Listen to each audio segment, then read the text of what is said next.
আমাদের দেশে যেটা দেখি, এই ডিসিপ্লিনটা আমাদের দেশের শ্রোতাদের মধ্যে ম্যাক্সিমাম আমি বলবো খুব অভাব। এটা কেন? একটা সোশ্যালাইজেশন যেন একটা সোশ্যাল গ্যাদারিং এ গেছে, সেখানে নিজেদের মধ্যে কথাবার্তা এসবই চলতে থাকে ম্যাক্সিমাম। যারা গান বাজনা, ক্লাসিক্যাল গান বাজনা শ্রোতা, তারা কিন্তু ডিস্টার্ব হয়। সেটা সেগমেন্ট খুবই কম আমাদের দেশে। আচ্ছা। মানে ধরুন 100%-এর মধ্যে যদি 5% বা 10% হবে যারা এই সেগমেন্টে পড়ে, যারা সিরিয়াসলি চুপ করে গান বাজনা শুনবে, ভালোবেসে সেটার উপরে ফোকাস করে, কনসেন্ট্রেট করে। এখন ধরুন কোনো ক্লাসিক্যাল কনফারেন্সে গেছেন, সেখানে আপনি মিক্সড একটা প্রপোর্শন পাবেন। ধরুন 10-15%ও যদি ডিস্টার্ব করে, সেটা পুরো অডিয়েন্সের একটা অ্যাম্বিয়েন্সকে নষ্ট করে দেয়।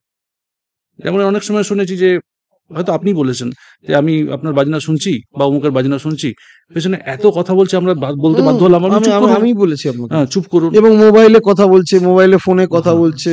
তো এই যে একটা ক্যাজুয়াল অ্যাপ্রোচ, এটা আমি জানি না, মানে নিজের জাতি সম্পর্কে বলতে খারাপ লাগে, কিন্তু এটা কেন যে এটা এসে গেছে, আমি এটা খুবই মানে দুঃখজনক। এটা শিল্পীর জন্য দুঃখজনক, শিল্পর জন্য দুঃখজনক।